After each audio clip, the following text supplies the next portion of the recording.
What is up everyone, it's Saber here and welcome to another Naruto What If you end up liking the video, please consider subscribing. It's free and you can take it back at any time and it really helps me out, and this is my main channel, so if you're interested in what if Naruto had Madara and the Kyuubi sealed inside of him, or what if Naruto was Ice Guide to Game of Thrones, go check out my main channel.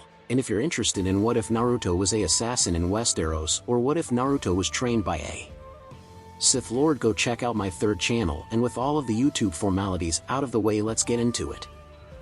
Finally, Naruto was home. It had been more than a month since he had been to this place. He had missed home the moment he left Sunagakure. He flashed towards his house using the Flying Thunder God technique. Since there was nothing else to see along the way, he decided it was best to just teleport back to Konoha. He had surely missed the comfort of his house, the smell of the house. He missed seeing the smiles of his parents. Looking at those portraits, he knew that wherever they were, they would surely be proud of him. Parents love their children and were always proud of them. Some parents even continued to love their children even when they end up being evil people. It was because their love was unconditional. Well, that is how it was supposed to be. He would never experience the love of a mother or a father since both his parents were dead, but the fact that they died protecting Konoha pleased him. It pleased him to know that his parents loved him even when his father cursed him with the burden of carrying the Kyuubi in his gut. He knew the man loved him. He would have wished for them to be alive so that they could have family moments like what the Sand siblings do. He had no blood family, no one to call a brother or a sister. Itachi was the closest thing to a brother he had, but it was certainly different knowing that no matter how much Itachi loved him, it was nothing compared to how Itachi loved his brother.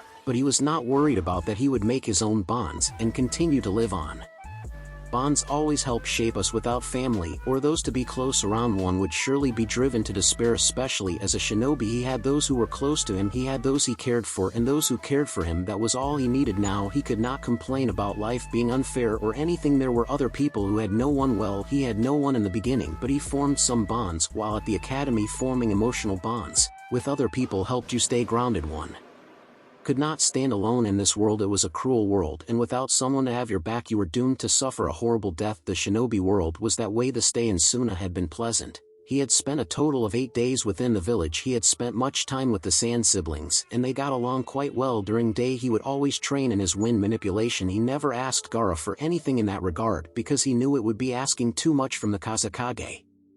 It was not that he needed any help. He did not need anyone to give him tips as he had already cleared those stages. What concerned him was perfecting his control over the wind element. He did not need anything more. He could think of adding more jutsus, but the number of jutsus did not matter much if you could not execute them perfectly. Not every opponent will give you the opportunity to throw a jutsu at him. The thing that mattered most was timing and execution. Well, he did not have to worry about speed. He had plenty of that, but he was not too confident enough to become arrogant to believe that he was the fastest man in the world and that no one could match him in speed. There were shinobi who were speed freaks. He had seen Guy and Lee move. Those two were extremely fast, especially Guy, that is saying when he was still wearing his weights and his gates not yet open. With the training Lee had been doing over the past months, he was surely going to become much faster than he had been. He had been doing nothing to increase his speed. He was more interested in perfecting his control over the wind element. His arsenal was also fine. He had plenty of jutsus. There was no need to be learning new when he still needed to do 2 hand seals to perform some jutsus. Hashirama was rumored to be capable of doing jutsus without even weaving hand seals, so was Tobirama. Those two had a far superior control over chakra, especially Tobirama. Perhaps it came with the Senju genes. Well, Uzumaki were also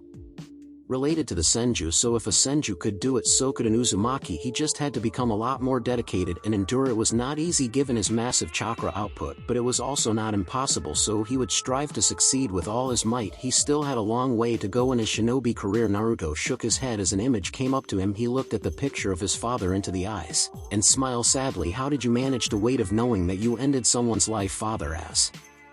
Obvious. The portrait gave no response. Naruto waited for a few moments as though he was expecting it to respond to his question. After a few moments he shook his head again before placing the portrait on the wall where it was always hanging. He walked towards his desk and sat on his chair. Before opening a drawer he took out the scripts for his book. He had not written anything, but during his travels he had been able to gather some materials to continue working on it. His experiences had taught him much. He would add that to give his book a bit of spice. Perhaps he would finish it sooner rather than later. He was even thinking of remaining it. It had to include a bit more of romance and pain. He knew pain very well, but he had been lacking in terms of experience with romance. During his travels he had caught glimpse of it. He could now write something a bit more realistic. As he would pour some of his experiences into his writing, he was even thinking of changing the title to After Today. He wanted this title because the lives we live today and our actions today help shape the day that comes. The experience we experience today help us after today, which is tomorrow. After Today also deals with the hopes of tomorrow, so the title seemed fitting. His Fuinjutsu book would need maybe 2 weeks to be completed. He already had some notes of a few seals he invented while he was training with Itachi before Naruto could write anything. He remembered that he had yet to inform Tsunade that he had returned. The woman would give him hell if he did not tell her that he was home. She would probably put him into the hospital for doing something like that. As far as he was concerned, no one knew that he had returned. It was better to go there now. He could continue with his book. When he returns, he would have some time, especially with some sleepless nights that haunt him. Sighing, Naruto disappeared in a yellow flash. Tsunade's office. It was not the least surprising when Naruto appeared in the office that he found Tsunade speaking with Jiraiya. The two seemed to get well when other people were not around, but when there were other people it was another matter. It was not to say that they did not get well when other people were around. No, they always got along. It was just that with other people they were not much civil, but if you caught them drinking sake together you would think they were an old married couple. The thought was amusing, though, given that they were old. Tsunade was right next to him in a second, suffocating him in a crushing hug. He did not say anything though. She merely hugged him for a few moments before allowing him to breathe freely. The blonde Hokage then walked behind her desk with a small smile on her face. I am glad you are back safely, Naruto. How was your stay at Suna? Pleasant, Naruto answered simply. He saw the look the Godame gave him and realized that she was not happy with his short answer. She wanted something more. The Sand siblings were very welcoming, and the Sand villagers were kind to anyone who was a friend to their Kazekage. I had a pleasant time in the village, though I detest the heat in the desert. I found the village quite refreshing. I would not mind spending another week or month there. His last words were a surprise to both Sanins. They had not expected him to enjoy his stay at the village, to even think of going back there to live for a month. Tsunade had expected Gaara to get well with Naruto, given that the former spoke well of the blonde. She had been happy when she received a letter from Gaara saying that Naruto was at his village. She knew it would be good for Naruto to spend much time with his fellow Jinchuriki, but still for him to say that he would not mind returning to the village to spend a month there was unexpected, but it was nothing to panic about. Jiraiya had a different train of thought than with Tsunade. Oh, I heard you were getting close to the Kazekage sister.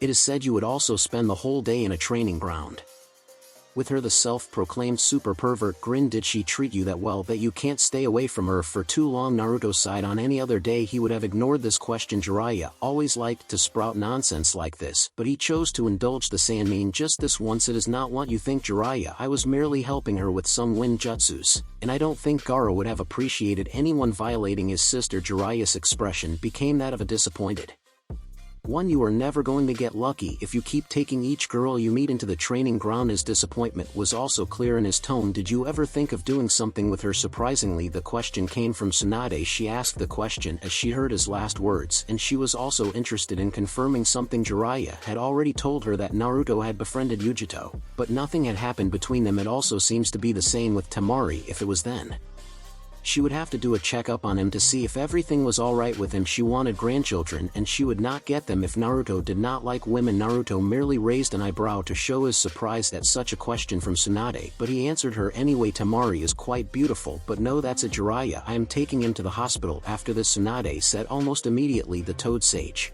seemed to agree with her on whatever they were talking about. Amusing, Naruto said, drawing the attention of both Sanins, because I have yet to show any interest in women since I returned from my training.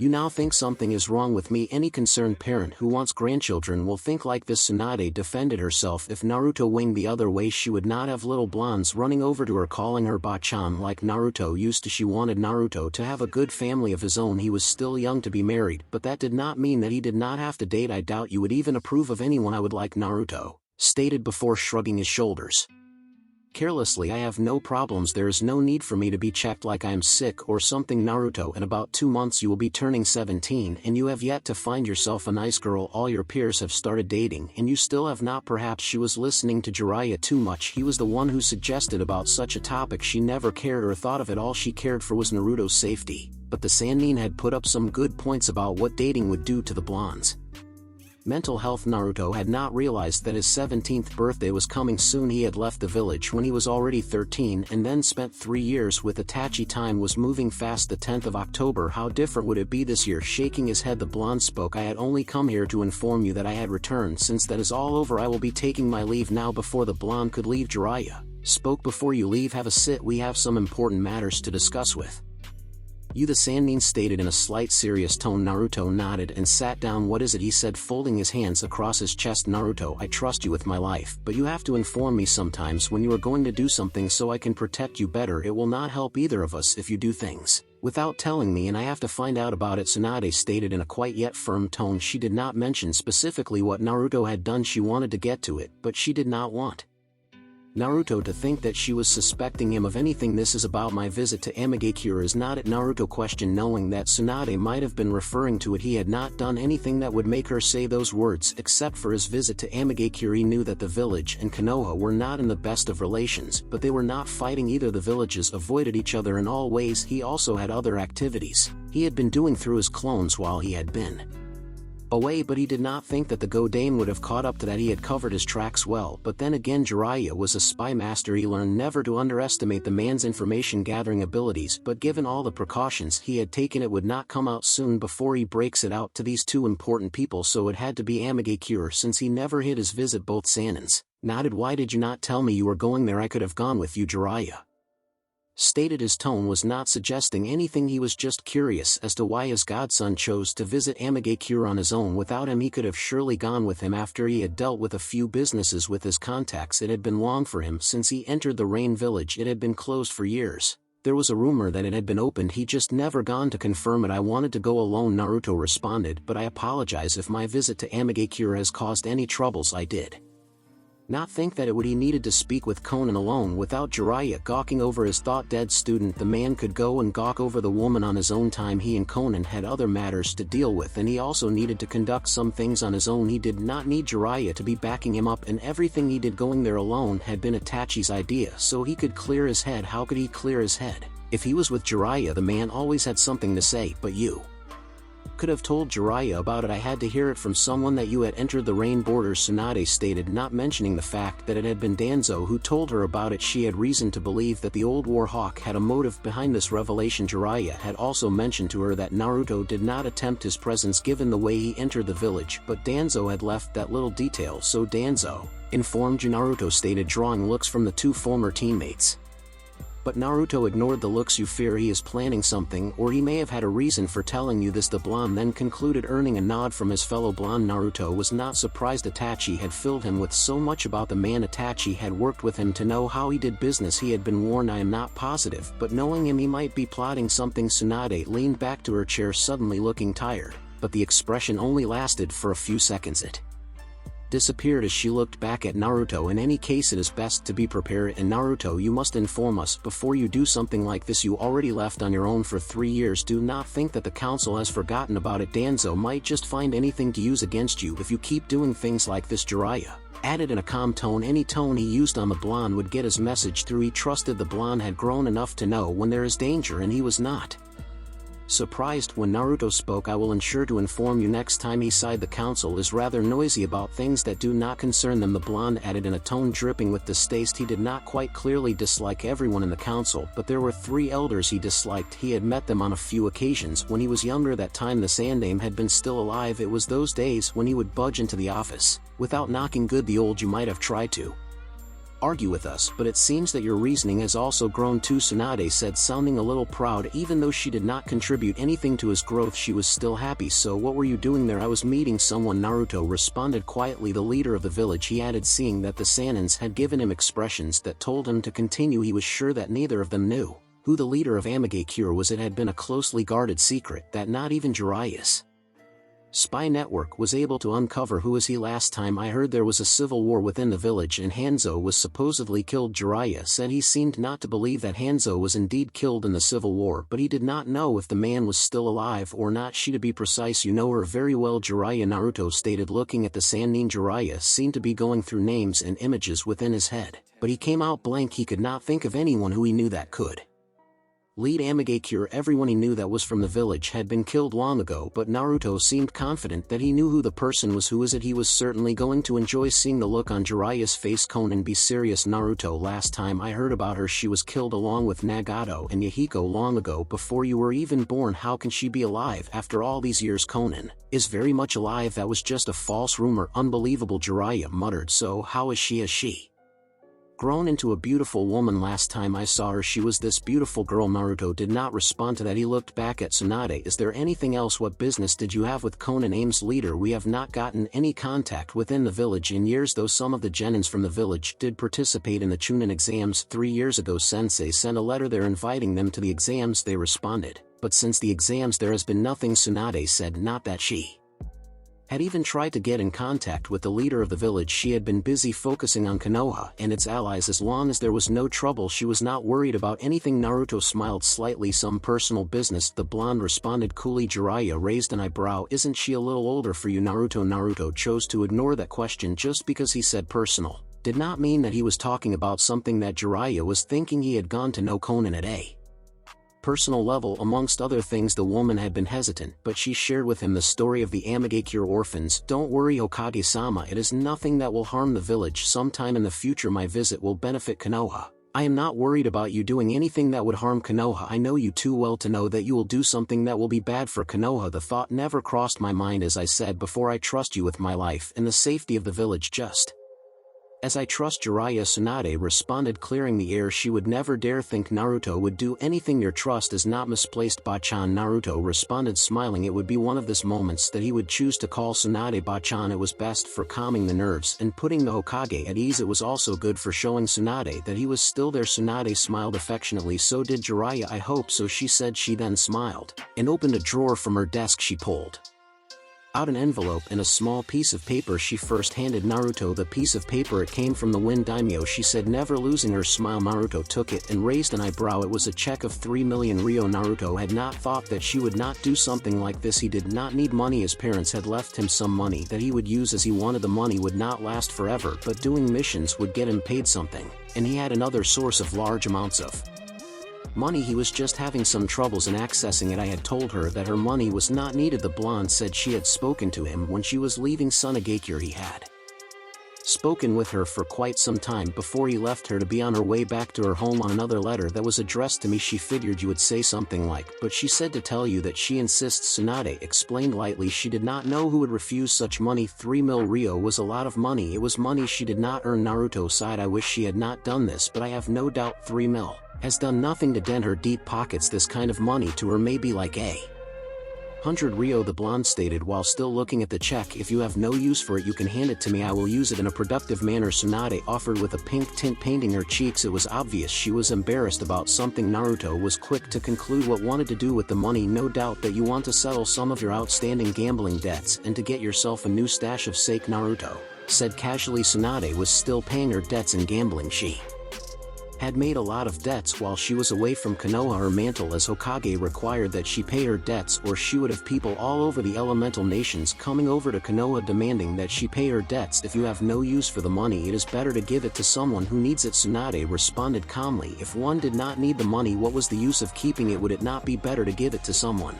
who needs it? In this case, she needed it. Jiraiya cleared his throat to get the attention of the two. Why would the Wind Daimyo give Naruto money? Tsunade had yet to tell him anything about Naruto's relations with the Wind Daimyo. One could forgive his question. The Godame had decided it was best to tell him about it once Naruto had returned. Tsunade smiled as she responded. Naruto here somehow found himself saving her life before he took her to Sunagakure safely. It also seems that he left a good impression on her, she explained with her smile getting wider. This worked well for Konoha. If Naruto got well with the leader of the Wind Country, this would mean that Konoha will have good relations with the country. He did that. Jiraiya seemed impressed. I have heard of her beauty, but I have yet to see her myself since she spends most of her time at the Wind capital. The man then narrowed his eyes at the blonde. Perhaps he was not hopeless after all, but he would have to see the woman himself to believe her beauty. Still, he did not ignore how this will benefit the Konoha. I have not seen her myself, Tsunade said, but she knew of her. But she was getting the feeling that she would meet the woman soon. The Godame looked at Naruto expertly for him to explain some things about the woman to them. She did notice that the blonde had not planned to tell anything, but since the situation was like this, he was going to answer. She is a wonderful young woman, beautiful and likable. That was the response Naruto gave. The Saiyans had been thinking he would give more of that, but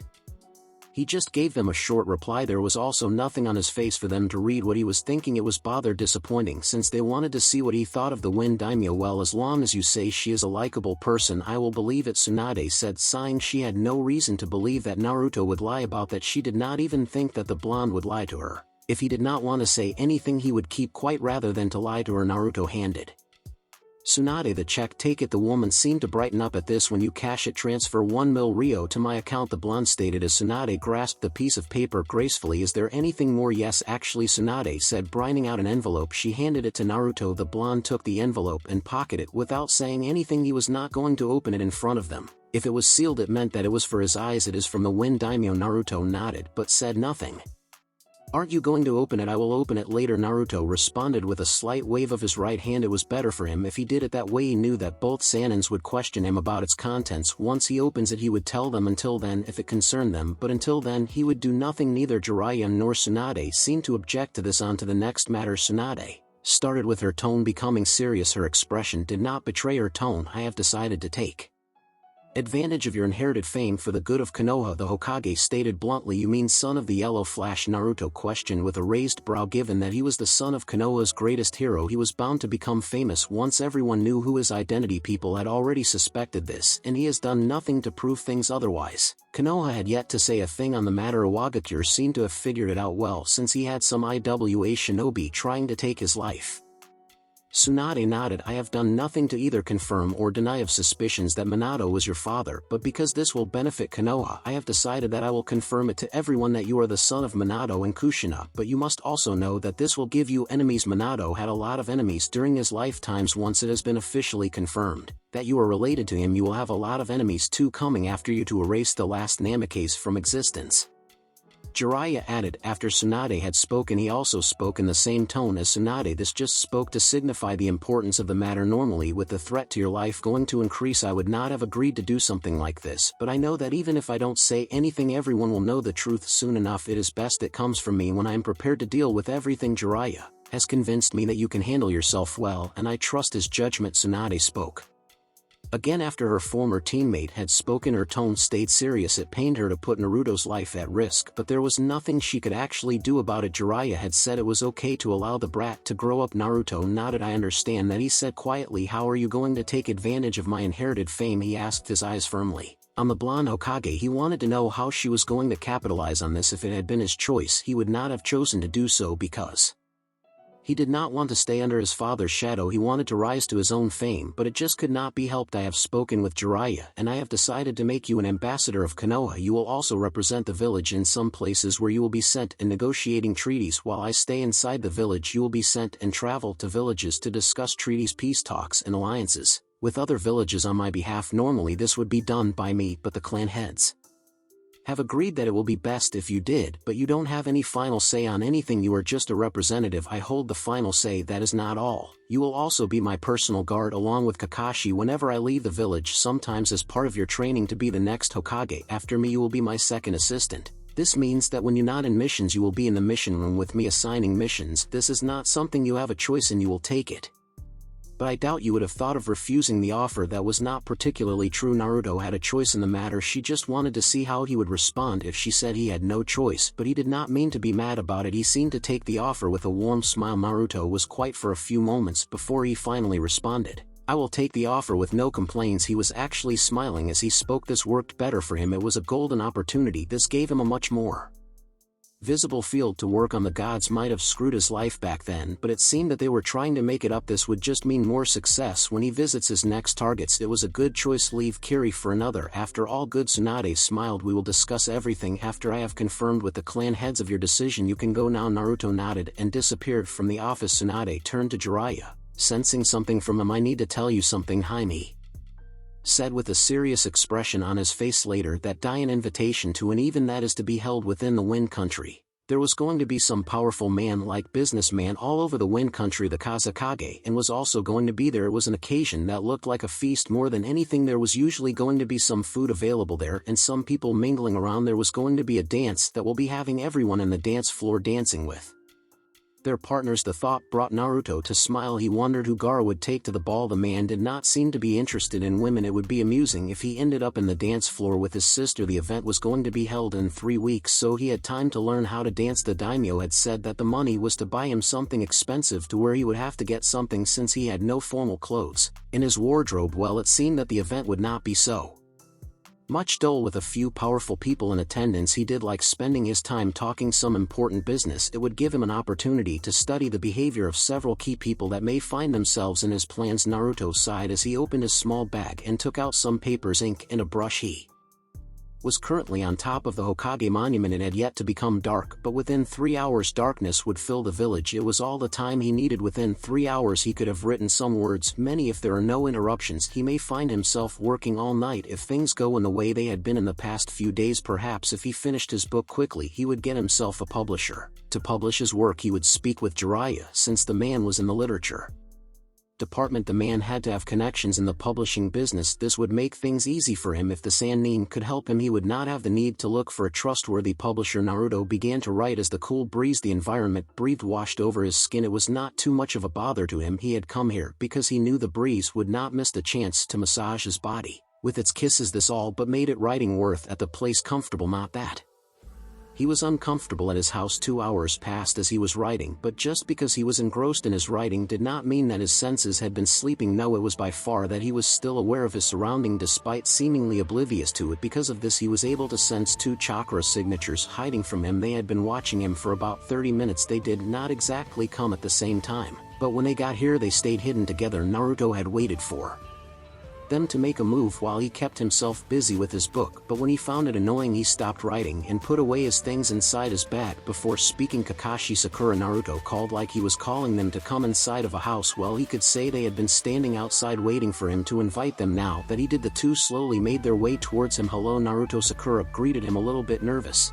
As she sat down on his left, she may have been a little nervous because she had been caught. Kakashi did not sit down. He chose to remain standing on Naruto's right side and greeting. He merely gave the blonde his iconic eyes smile. Sakura. Naruto responded, his eyes not looking at his former teammate. He was looking down the village. The lights had already begun to be turned on. Soon there would be darkness all over. The lights would be shining beautifully. When watching from afar the sight would certainly be beautiful to watch. He always enjoyed his time here at the monument. It always brought him peace and calmed his nerves. How Sakura missed him, calling her Sakura-chan. He used to call her with so much love during those days. A pity she never returned any of that love. She always yelled at him and hit him hard, but at least Naruto did not seem to hate her for it. In fact, she never apologized for her past behavior, and now she was just Sakura. Kakashi decided to speak, seeing both teens quiet. I was told that you had returned earlier and thought I would see how you were doing, the Jonin said, looking at the blonde at the corner of his eyes. That was when he found Sakura, who was told of Naruto's return by Tsunade. Kakashi, always worried about your former student. Naruto responded. He did not sound the slightest sarcastic, even though the remark might be interpreted as sarcastic. Naruto knew that Kakashi worried. He just hid it well under that laid-back attitude. Any sensei would be worried, Naruto, especially if you cared for your students. Kakashi responded with a nonchalant tone, as though he just spoke trivial words, but that was not the truth. He was just like that since his years ago. I'm not disagreeing with you, Naruto said. He was merely stating a fact and not being sarcastic about the matter, but Kakashi should understand that. Well, I know, Kakashi responded calmly. How have you been anyway? We don't get much time to talk these days since there's always something to do, Naruto spoke, eyeing the Jonin at the corner of his eye. As expected, Kakashi shrugged in response. Good, but he was glad that Naruto has taken notice of the fact that they were drifting apart. That is good. Naruto paused for a moment. What have you been busy with? Are you thinking of taking a new team? No, Kakashi responded. After the disaster with Team 7, I don't. I'm fitted to be a sensei. From what I know, Team 7 was your first team to lead. You can't always get them right at your first try. Given your failure in Team 7, I am positive that you have learned much. See, experiences teach us a lot of things. Due to your failure, you now know where to go because you have seen where you have gone wrong. I believe that it is a matter of self-belief and confidence. If you have learned, then you will do better. If you do take a team. Kakashi did not know what to say, and so he settled for saying, I don't think I am suited to be a sensei. He repeated the same words he had said before. Perhaps, or you are just afraid that you will fail again. Naruto paused for a moment. For what is worth, Team 7 just had massive egos that should not have been put together in the first place. If it had been a normal team and you took your job as a sensei seriously, you would have made a good teacher. I am sure that teamwork exercises were not all that my father taught you. If you had followed his example, things might have been different, but the outcome would have stayed the same. Kakashi smiled. Naruto had said to him more than anyone ever did, you should be the one to become a sensei. Then Naruto, I already have taken a student. Unfortunately, a teen would be too much for me given all the tasks I have to do, but you should come and help me sometimes. If you combine the life lessons you're taught us and the training you gave Sasuke during the Chunin exams, you would do great. Thank you, Naruto," Kakashi said, smiling at Naruto. "Your father would be truly proud." He then looked at Sakura before sighing, "Well, I will see you tomorrow, Naruto." Sakura ja and E with that the famed Sharingan. No, Kakashi disappeared in a puff of smoke, leaving the two teens alone. It seemed to him that Sakura wanted to speak with Naruto. He had just given her the room to speak. Former teammates needed to settle some issues. He would not stand between that. He would not be doing a good job if he did that. Some silence settled before Sakura broke it. "The view is quite lovely from here, isn't it?" she spoke softly with a ghost smile spreading across her face. "Yes, it is," Naruto responded calmly. The view was indeed eye-catching from up here. It was even more special when you watched the sun set. It was a view that brought a warm smile to his heart. "I have been coming here since I was little. It always is lovely." Still, he knew that Sakura wanted to say something to him. She was trying to build her confidence while testing the water to see if she could speak her words. Naruto did not really like this kind of conversation. He liked when one was always straightforward. Just as he was, silence settled again and again. Sakura broke it. "Naruto, do you hate me?" The blonde sighed. This was going to be a long night. She never asked him the kind of question before he left with Jiraiya. Perhaps she was asking because since he returned from his 3-year training leave he had kept his distance from everyone. The people he saw regularly were Guy and Lee since he trained with them, and he never had one of these moments when he was alone with the girl. Well, he could not run away from everyone forever. The following day, after destroying the forest around him with wind jutsus, Naruto decided to sit down under one tree that had been left standing. He had his notes close to him as he continued on with his book. It had been a long day for him. He had to go through a lot of things with Tsunade and the clan heads. They wanted someone who knew the village's history and laws by heart to represent them. He had to go through so many files with Tsunade, and he had been given his own office within the Hokage Tower. He would be using it for his own work as a representative of the village, and as Tsunade's second assistant, there were things that Tsunade was not going to have to go through herself. The work of the Hokage had been reduced. She would no longer be doing every little thing like assigning C-rank missions to genins. Such things would be handled by him. It was a promotion on his side, but he would be working with Shizen since she was Tsunade's first assistant, and since he would travel a lot, it was obvious that he would be having much work to do. But it seems that this also has put him at another place. He will no longer be taking much participating in missions that include fighting.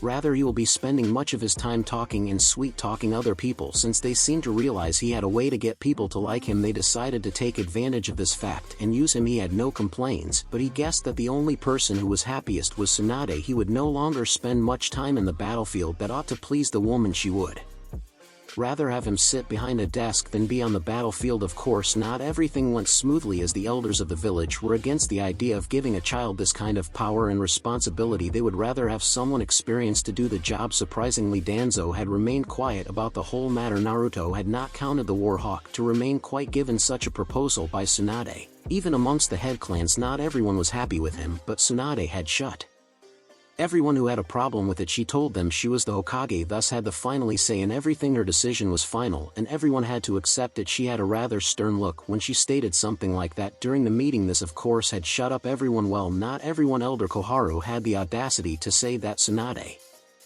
was making the decision based on her emotional attachment towards him. The old woman had received a very terrifying glare from Tsunade. If looks could kill, the woman would have been killed by the look Tsunade gave him. He had remained quiet during the whole thing. He would have spoken, but Shikaka beat him to it. The man pointed out the pros and cons of giving him his office. The man also stated that with the right mentorship, the pros outweighed the cons, and it could benefit Konoha in the long run.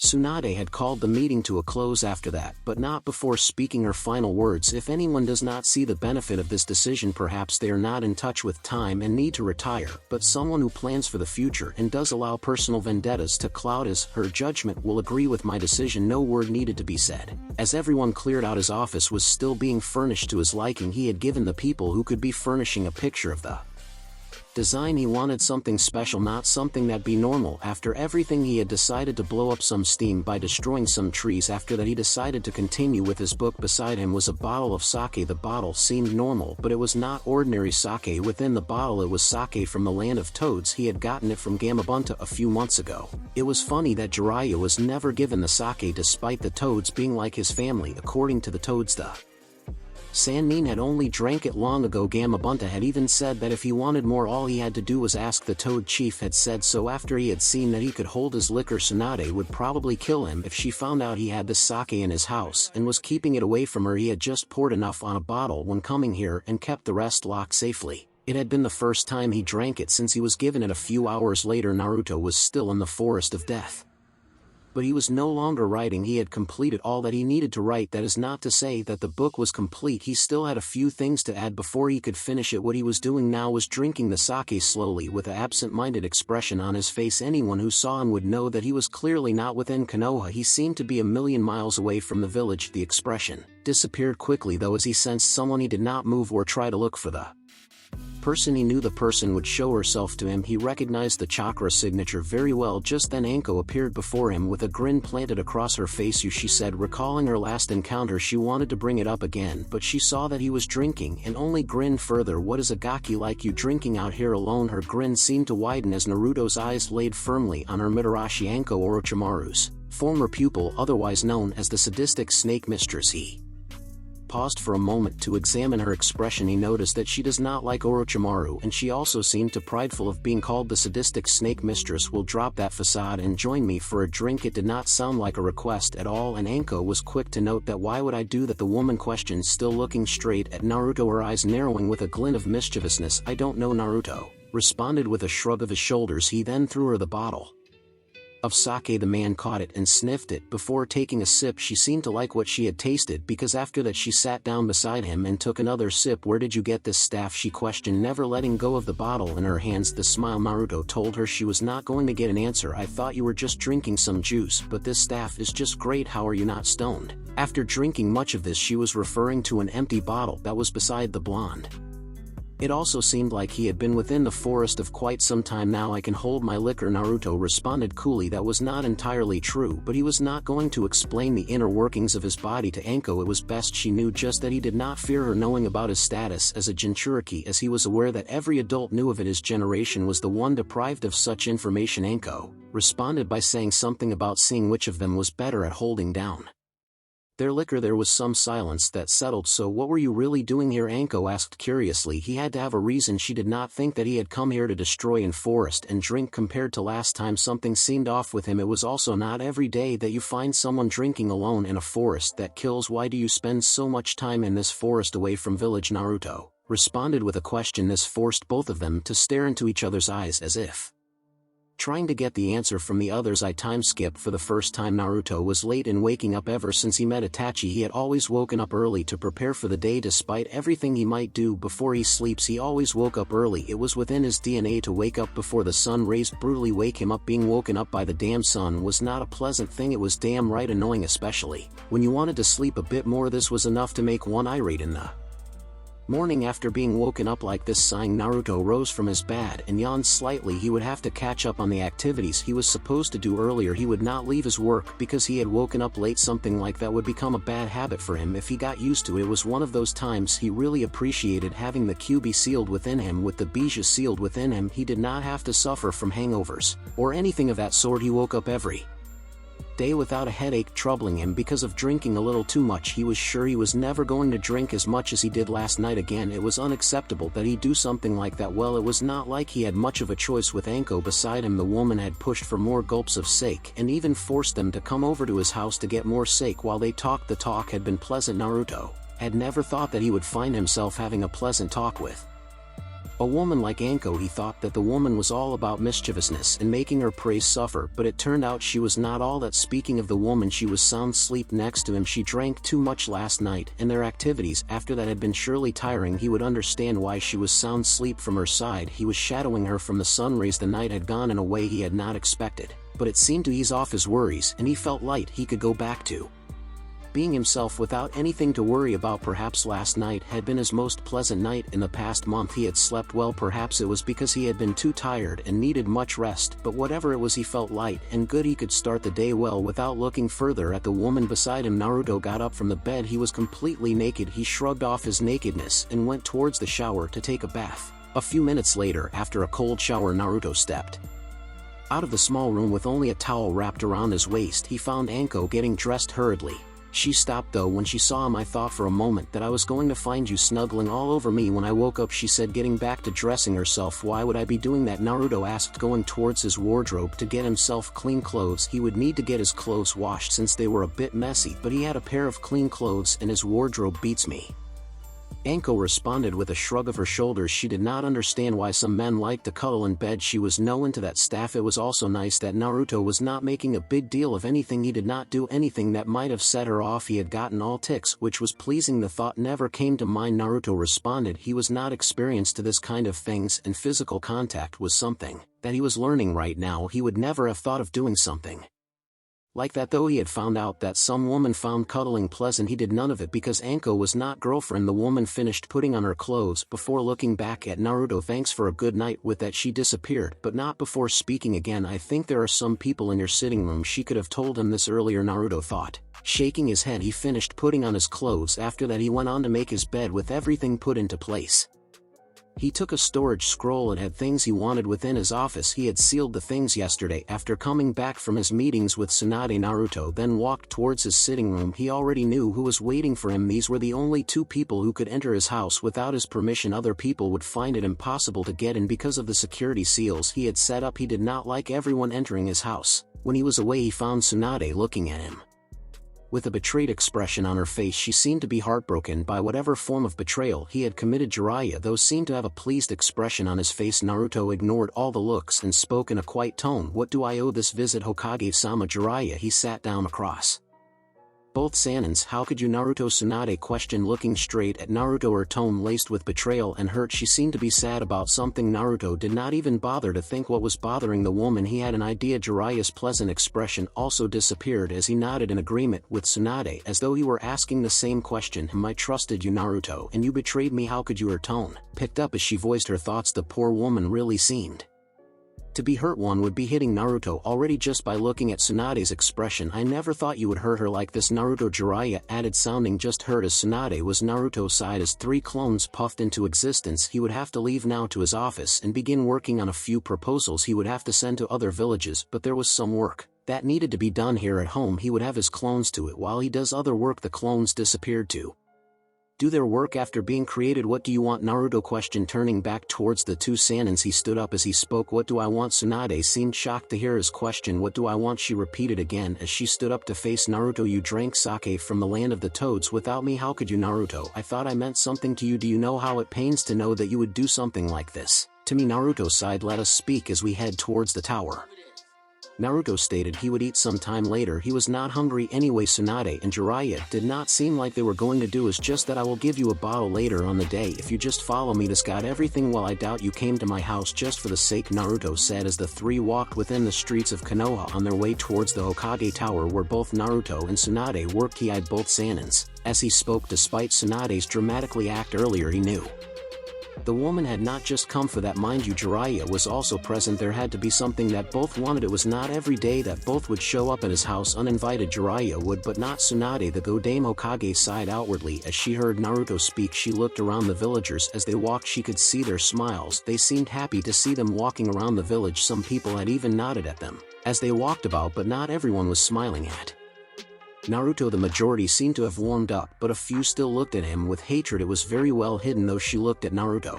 He had an impassive look on his face from the past. He merely smiled widely even though they glared at him, but now he just looked indifferent. Well, at least he did not take it to heart. She would have surely pounded anyone who dares to glare at her. After a few moments of silence, Jiraiya spoke. Haim and I were just coming to check up on you, the Toad Sage stated in a calm tone. His eyes were not oblivious to his surroundings. He was just not thinking too much about it. It was not an easy thing to change the hearts of people, but he knew that eventually they would see the hero inside of Naruto. For what reason? Naruto questioned. He had almost spent the whole of yesterday with Tsunade. They had talked much together, going through his responsibilities as a representative of Konoha and her second assistant. Even though the meetings were formal, Tsunade always brought up personal matters, but he had handled it well. Jiraiya told me about some of the things you had to do during your travels with him. Tsunade spoke in a soft tone, inviting Naruto to let her in. She wanted him to open up to her. She could help him since she has experienced so many things in her life. With experience came wisdom. He did that. Naruto did not sound surprised that Jiraiya had told Tsunade that he had been forced to commit murders. He had killed many. Their blood was on his hands. He had become a shinobi like any other. Perhaps now he could understand things differently. It is not something that I would have liked you to experience without having the talk with you. The Godame glared at her former teammate for a moment before her expression softened again as she looked back at Naruto. I know that taking a life is not the easiest thing one can do, even though we tell ourselves that we are ready for it. For the sake of our village, people react differently under the weight of killing. Some people are haunted by the people they kill. You are still young and know what it is like to take life, even though you act like nothing is wrong. I know that not everything is alright, Naruto. Keeping it locked up will not do you any good. It will only drive you insane or worse, into a murderer. Trust me on this, Naruto. I know what I am talking about, Jiraiya added. After Tsunade had spoken, he spoke in a firm tone that was laced with a touch of wisdom. Jiraiya is right, keeping things locked up will not do you any good. I know with experience that it will only make you miserable. Tsunade spoke as a thought of her past flashed through her mind. You have experienced a lot, and back then you were on your own, but now you have us. We don't want you to feel like you are alone. You can always talk to us. We will never turn you back. The Godame spoke in a motherly tone. Naruto smiled sadly before speaking. I know that you will always be there, Bachan Godfather. It is not that I don't want to share anything with you or trying to shoulder my burdens on my own. As I told the pervert, when I want advice, I will come to you. You are not too far away from my heart to be thinking that I will keep things to myself even though they trouble me, but for now I am fine dealing with things on my own. Tsunade nodded. I just want you to know that my door is always open for you. I know, Naruto said. If you came to counsel me, why did you not do so before we left? He seemed curious as he asked. Jiraiya grinned. Well, it appears that you are fine for now. There was no need for us to say anything. His grin seemed to suggest something, but Naruto did not bother to wonder as to what it was. But I do not condone drinking. I would have rather have you drink when you had at least reached 20, Tsunade stated. Jiraiya did not seem to agree with the blonde Hokage. Had he been agreeing with her, he would have nodded in agreement, but he acted as if he was not even listening to her. I am not a fan of sake, but yesterday I wanted something that I did not enjoy. I will not be drinking anytime soon. The amount of alcohol I drank yesterday was enough, Naruto responded. As they entered at Hokage Tower, they walked silently towards Naruto's office. It was in the same floor as Tsunade's and not far from hers. Both Jiraiya and Tsunade wanted to see what the office looked like. The people who were furnishing it finished later last night. None of them had gone to check it out. I still can't believe that you ended up getting an office within this tower, Jiraiya said as the three continued on moving towards Naruto's office. He had expected Naruto to be fighting for the good of the village, not staying within an office going through some paperwork. Not in his young age, at least. It was not an easy thing to get him one. The council had been hesitant about even allowing him to have this kind of responsibilities, but your report on him was good enough to convince most of the head clans, and the fact that Naruto found his way into the Wind Daimyo's good books really did well to convincing the head clans not to forget about his inherited fame. Tsunade responded. The only major problem had been the elders, but she handled them well. The most surprised had been Danzo. She had expected him to object, but he did none of that. He merely remained quiet. In fact, he had been a little too quiet over the past few days. She could only guess that he was busy with something, nothing good. Clearly still at such a young age, and with the elders still around, I never thought it would be possible, but you seem to handle them well, unlike Sensei. Jiraiya shook his head, thinking of his late sensei. The man really did allow those fools to dictate a lot of matters. Even when they were merely advisors, they held no real power, but he still allowed them to carry some decisions and do things behind his back. At least Tsunade was correcting that sensei had become too old and simply allowed them to do as they pleased. Tsunade stated even when she took charge, they had attempted to decide for her, but she had reminded them that she was not Sarutobi. She did not tolerate her advisor making decisions for her. 05. It was the number written on Naruto's door. The blonde opened the door and the two Sanins followed behind him. The place was quite clean and nice. It clearly showed that everything was new within the place. The desk was just any normal desk, just like the one inside Tsunade's office. On the right side of the office there was a shelf that stretched through the whole wall. It was empty though. On the left side there were 3 boxes containing books. There were also 2 chairs in front of the desk of visitors. The wall behind the desk had a large window that made it possible to see village clearly, but one from outside could not see what was inside the office. On the outside it was like a mirror more than anything. Both Tsunade and Jiraiya were amazed by the space. Naruto did not say anything though. He walked towards the desk and sat down. He took a spin on his chair before taking comfort. Tsunade was first to speak. Though you did well with this place. I can't believe it used to be a storage room, the Godame said, taking a seat in front of the desk. Naruto nodded. He was already feeling comfortable within this chair. If you spend a few years sitting there gaining experience, no doubt you will make a good Hokage, don't you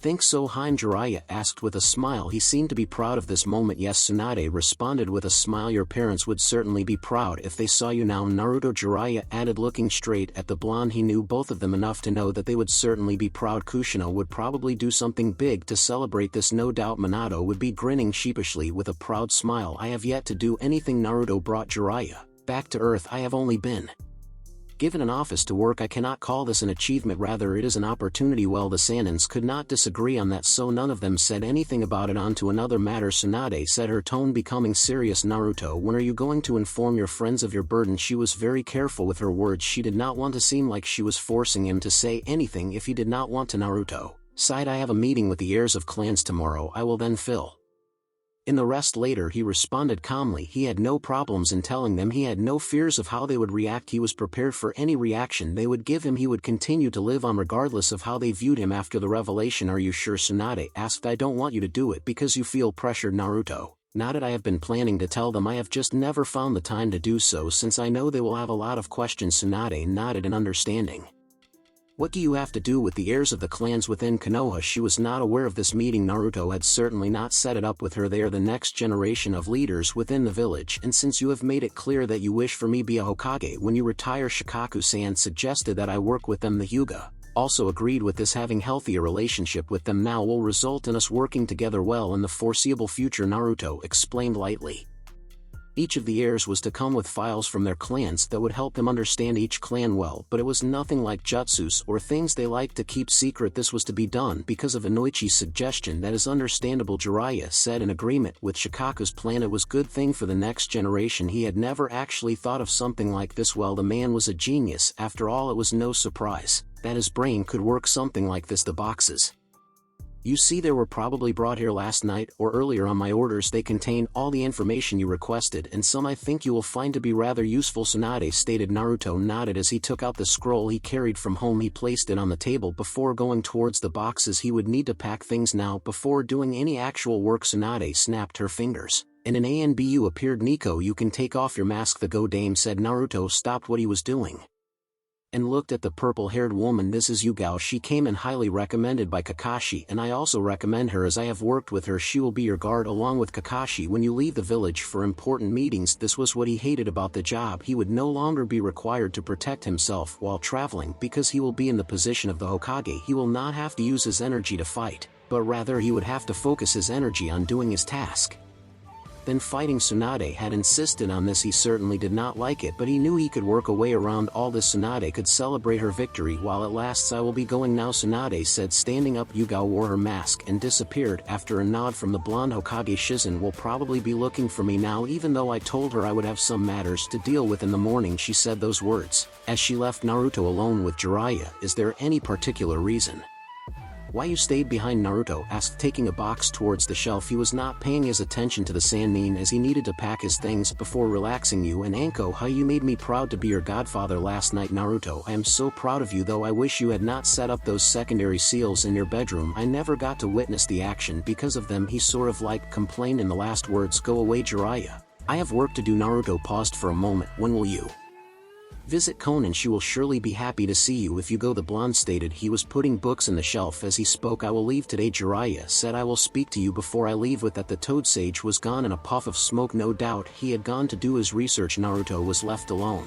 in his office. He appreciated the peace. He could now pack his things without someone bothering him. He needed to do it at his own pace without someone trying to engage him in a conversation, without someone talking to him. He would not finish things at the time he wanted to. The blonde packed everything quietly and unsealed the contents of his scroll. Before packing them, he placed 3 large files on his desk that would contain his work. The files held blank papers. The files were put on his right hand at the edge of the desk. On his right, a small box that would be used as a cartridge. It already had papers within it. A few hours later, Naruto was busy drawing up his proposal to Tsunade, and to do that he was also referencing on Tamari's talks with Tsunade. The blonde Suna Jonin had been spending some time within the village as a representative from Suna. This meant that he would no doubt be working with her a lot. Tamari had been doing so because Suna was trying to fix the fragile relationship between the two villages that had been put into risk because of Suna's betrayal. The village hidden in sand had betrayed Konoha and invaded them along with some sound shinobi. The relationship was able to be repaired because Tsunade was willing, and the fact that Suna had been manipulated by Orochimaru. A treaty had been struck, but every once in a while they changed it to improve the agreement and add a few things. As it stands, Sunagakure was probably the only village that Konoha was in the best of terms with. Naruto wanted to change that. Of all the great hidden villages, they could not only be in good terms with Suna, only if they are to attempt a new era where villages got along well, he would have to mend healthy relationships with every village, not just major villages but also the small ones. The smaller villages also had a great impact within the shinobi world. It would be out of ignorance to leave them out of any plan he would come up with. The blonde was knocked out of his thoughts when there was a knock on the door. Come, and he said. The door then opened, and to his surprise Uchiha Sasuke stepped inside the office. The Uchiha walked in within the office and took a seat across Naruto. The blonde could see the impassive expression on the teen's face. According to Kakashi, the Uchiha had gone through some changes, but nothing drastic. Still, it was a surprise to him that he would come here to him, especially since he has shown no interest in talking with him. "What can I do for you?" he finally asked, keeping his calm. "I came to talk," the Uchiha responded calmly. His tone was not demanding, it was just neutral. "Make it quick, I have work to do." Naruto said it was really hard to ignore that Sasuke was alive and well. He now knew that it was impossible to delusion himself into thinking that the Sasuke he knew was dead, especially when you were staring at those eyes of that person. Itachi had also warned him that he was only taking the easier route to dealing with things. What Sasuke did to him was blasphemy, but it was some time ago. "You really do dislike me?" He did not seem to be too concerned about that. "Not that I can blame you after what I did." "What do you want?" "Sasuke, my goal has always been to kill Itachi and restore my clan. That is still my goal, but over the past 3 years I have discovered that out of everyone in the village you were the only one who could understand me, and I almost killed you. What infuriated me was that you, who understood the pain of loneliness, did not understand me. I had thought you would understand why I had to go to Orochimaru, but you did not." The Uchiha paused for a moment. "For what is worth, I really did see you as a friend, and somewhat of a brother." It was the truth, but what Naruto took notice of most was that it was all said in past tenses. Is that all? Naruto asked in a mask of indifference. Sasuke could give him the credit for keeping the mask without a single crack on it.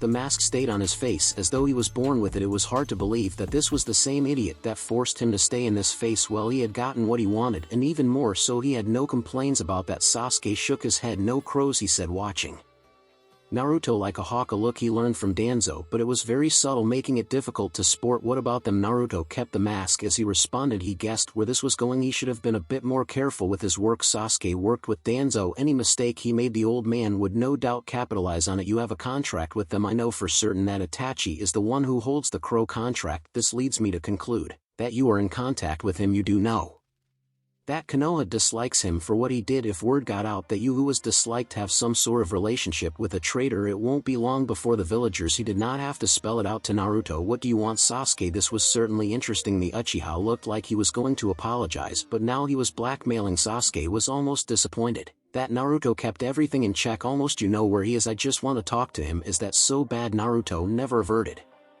his eyes from Sasuke even for a second. "You have yet to make your request. The next time you go to see him, tell him that I want to meet him, since I know the truth." If Sasuke was expecting something from Naruto, he was disappointed. The blonde did not even twitch. "You can leave if that is all you want." A response from his former teammate. It was he who almost twitched at the response. He had swallowed a large chunk of his pride even to say the first words, and this was all he got. Last time he had been unable to say anything, and after all his efforts he got this. "I truly am pathetic. I tried to deal with a problem by pretending that it was dead." "How idiotic!" Sasuke read Naruto's lips before he disappeared. "Well, that was unexpected," Naruto thought as the Uchiha left his office. He was certainly not expecting a thing of what had just happened, but he was a little proud of himself that he held his nerve well. A day later, Naruto had eaten his lunch with Tsunade and Shizen. They had all gone out to eat at a restaurant close by before returning to work. The food was okay. It had been the first time that Naruto had actually had lunch with Tsunade and Shizen. They never had things like that, or eating together, despite how close they were. It was something that was nice for a change, but the women were asking him questions about how he was adapting to the office life. He had no complaints. He was used to spend some time within the office in his home. It was no bother to him at all. Still, he would not be in the office from morning to evening. Some days he would only go in the afternoon. There was nothing really forcing him to stay in the office all day. When he had little work, he also could not abandon his training with Lee and Guy. Those two would do well to keep him physical. It did not take long before the clan heirs walked into his office. Naruto was only expecting 6 people, but he was greeted by 8 of them, including Sasuke and Neji. He was not expecting to see those two in this meeting, but he did not say anything. He merely leaned back to his chair and looked at them all calmly. "Wow, so you really have In office, Naruto Ino said she was the first to speak. When he had told her, she did not believe it, but now she could, since she could see it with her own eyes. Her fellow blonde also looked nice behind the desk. This place is really nice. It is lacking some flowers though, she girl said, and then nodded to herself. This is unbelievable. I can't believe this, Kiba exclaimed rather loudly. It was also not fair to him for Naruto to have what he did not have. It was not fair. Naruto had been a dead last when they were kids. How could he change so much? And now he had an office of his own. It was not fair to him. Shikamaru yawned. This is going to be troublesome, the Nara said in a bored tone. Well, it does seem like you will finally achieve that dream of yours, and Naruto, it appears so, Naruto responded. He then looked at Sasuke. I was not aware that you were going to be present, he stated, keeping his tone neutral. Everyone else seemed to be ignoring the Uchiha well, except for Ino. Shikamaru and Neji just looked indifference, as though he did not care about anything, but it did not seem to bother him at all. I was not supposed to be here, but the Hokage told me that I should come since I have made it official that I want to restore the Uchiha clan. She saw that if the future leaders were going to meet, it was best that I do so. The Uchiha responded coolly. He had decided that while he still trains to become strong and look for Itachi, he could as well be making plans to restore his clan. He could not plan for that after dealing with Itachi when he did not even know when he will encounter the man. His little play with Naruto did not seem like it would bear much fruit. Naruto nodded, though he would have wished that Tsunade told him about this since he had been with her earlier. She could have given him a heads up instead of doing things like this. The blonde then looked at Neji. I was only expecting Hinata from the Hyuga clan, the blonde said, looking straight at his fellow Jonin. He had no qualms with the boy. In fact, Niji's company was likable. Then Kiba's Hayashi-sama insisted that I be here to represent the branch family and said it was important since I would be working closely with Hinata-sama. The Hyuga responded coolly without skipping a beat. That is acceptable, Naruto responded. Hinata and Neji from the Hyuga clan, Chuji from the Amakichi clan, Shikamaru from the Nara clan, Shino from the Aburame clan, Kiba from the Inazuka clan, Ino from the Yamanaka clan, and lastly Sasuke from the Uchiha clan. You have already been told why you are here, correct? They all nodded. Good, we have nothing much to discuss really. When a new leader steps in, she comes in with new changes. I believe all of you have already thought about the changes that you want to make within your respective clans. Now I want you all to put that into writing. When you're done with all your plans for the foreseeable future, you will bring them to me. There is no due date for that. Why do we have to do that? There is a proposal for a change in laws and policies within the village that will affect all the clans. The current laws were made long ago and not all of them accommodate the current generation. Many were made during those times of wars, but in the next years they will be changed to accommodate the coming generation as we prepare to step into a new era. This is done so to ensure that the laws that will be made do not contradict with any of your beliefs, so to avoid conflicts, Naruto explained calmly. So the old folks are really giving us a room to work, so to prepare us for the roles we will inherit from them, Shikamaru said, knowing that this was done to prepare them for the roles that they will take as heirs of clans in Konoha. This is going to be troublesome. Come on, Shikamaru, it won't be that bad, Chuji said to his friend. Yeah, Shikamaru, when are you going to stop being so lazy? Ino said, looking at her teammate. She could never understand how the team could be so lazy. He only got serious when his friends were in trouble. This sounded like something serious. She thought he would at least take this seriously. Naruto cleared his throat to get everyone's attention. Place the files you were given right here, he said, pointing at the desk. He had created space on the shelf. He would need to create a file for each clan so not to misplace and mix the files. He would do so before the day ends today. His peers did as told. Naruto spoke again. Now on to another matter. I do suspect that some of you may already know of this. He paused for a moment. The secret that was kept from everyone was not only that Namikaze Minato was my father, but it is also something that concerns the Kyuubi. Kiba spoke before Naruto could continue. Shikamaru already knew what Naruto was going to say. What about the Kyuubi? And I still don't understand why someone like you has to be sitting there like you are in charge now that I have mentioned that you are acting like you are the boss here. I would appreciate if you did not interrupt while I am talking. Kiba, Naruto said calmly, out of everyone here you are the only one who lacks self-restraint. You are brash and an impatient little boy. Seriously, you can be annoying sometimes. Well, that was certainly unexpected. Kiba glared. I dare you to repeat that, Naruto. Naruto shrugged. You heard me, he said. If you don't start learning some self-control now, your sister will head your clan until you can grow a few brains. Naruto went on again before Kiba could speak again. As I was saying, the Kyuubi was not killed as you were led to believe. Killing the Kyuubi is impossible. My father did the only thing possible. He sealed it within me. What that came from Ino and Kiba, but they were ignored by everyone else. You know, Naruto, I had thought you may attempt to sweet talk this, like making an attempt to explain that as many have believed you are not in fact the Kyuubi, but its container, Shikamaru stated. But it seemed that the blonde had not planned to say something like that. There is no point in sweet talking. Naruto responded with a shrug. Only stupid and ignorant people who are ruled by hatred will think that I am the Kyuubi, and I have a reason to believe that you are neither stupid nor ignorant, but then again I could be wrong. Ano Naruto-kun, is this why people used to stare at you hatefully? Hinata asked quietly. Yes, Naruto responded with a nod. Why was it kept a secret, and why would anyone think you are the Kyuubi? I mean, I may be an idiot, but I am smart enough to know that you are not the Kyuubi. But Naruto, Kiba stated calmly. He seemed to huff at the looks he got from those around him. So you can be stupid and smart at the same time, Naruto commented dryly, earning a glare from Kiba. The answer is obvious, Kiba. Why? Because as Hinata has said, people used to glare at Naruto-san in your ignorance. You have not noticed this in our genin days. It seemed that most people in the older generation hated Naruto-san and saw him as the Kyuubi rather than its container. Shino responded coolly. I assume that the Sandaime came to a logical conclusion to forbid the knowledge of Naruto's status, so to avoid our generation to treat Naruto as the older generation. Shino is right, Kiba. Shikamaru said. So you are like that? Gaara Ino asked quietly. Yes, Naruto responded. That will be all. You can fill in the others when you see them. Now, if you will excuse me, I have some work to do. They all left him alone. Without another word, it seemed that they were going to discuss this amongst themselves without Naruto and Sasuke. Since the Uchiha left via Shunshin instead of walking out of the office with the others, they did not like him well, so he had no reason to hang around them anymore. That went well, Naruto said to himself. You know, Kakashi, it is not a good thing to eavesdrop on other people's conversation, the blonde stated, knowing that the Jonin had been listening. The Jonin merely shrugged his shoulders as he appeared before Naruto. You seem to have settled in well, he stated, looking at the blonde over his orange book. I have, Naruto admitted calmly. I was wondering if you would be free to meet with me later. The Jonin said. I will be free, Naruto responded. Good, Kakashi. I smiled. I will come and pick you at your house. Do you know how that just sounded? Naruto asked the Jonin with a raised brow. Seriously, Kakashi, you should not put words like that. It almost sounded like you were promising to pick me up for a date. What would be the problem in that? Kakashi asked, looking straight at Naruto. If the blonde had been anyone, he would have surely been freaked out by this, but he knew Kakashi too well. Sai, you know, you could at least pretend to be shocked, Naruto, the Jonin said. Naruto smiled. Now then, he chuckled. He was finding this a bit amusing. How are you dealing with your issues with Sasuke? The Jonin questioned, changing the topic. He was genuinely curious. He did not want Naruto to hold eternal hatred for the Uchiha because it would harm the blonde himself. Then Sasuke he knew well too enough to know that harboring hatred was not a good thing. Well, but I would rather not talk about it, Naruto responded coolly. He was already questioning himself too much to talk about it. He had discovered that telling himself that Sasuke was dead to him was not going to do it. Kakashi nodded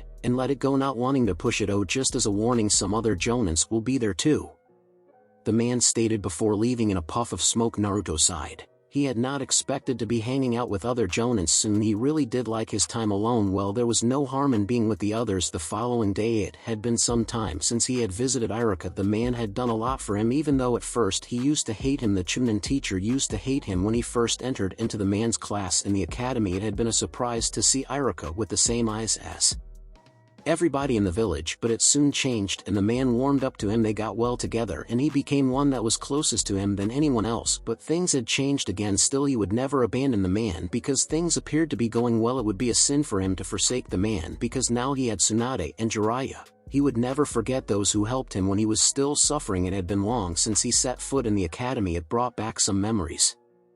Despite everything that happened to him in his younger age, he had a lot of fun in the academy. He was always laughing and goofing around and never paid attention to anything. Perhaps if he had bothered to pay attention to Iruka, he would not have been the dead last, but his practical skills would not have changed a bit since he had no one to help him with them. He would have never refused help if someone had offered to train him, but no one had been willing to help him achieve that. His failing also had to do with his lack of chakra control. If he had known back then that he was failing to do the Bunshin no Jutsu because of lack of better control over his chakra, he would have trained to control his chakra better. Well, the night of the Mizuki incident had brought some good things for him. The night changed everything for him, his entire outlook for life. He changed nothing with how he acted though, but from that day he had known that the Sandaime was capable of lying to his face. The man had outright lied to him when he asked why everyone hated him. The reasons did not matter. What mattered was that the old man had chosen to keep the truth from him, and the way he had found out was not a healthy. His childhood was certainly messed up. The gods must have surely spent much time plotting for things to go that way. They must have invested a lot of time to ensure that they screwed up everything for him. Shaking his head, Naruto finally reached Iruka's class.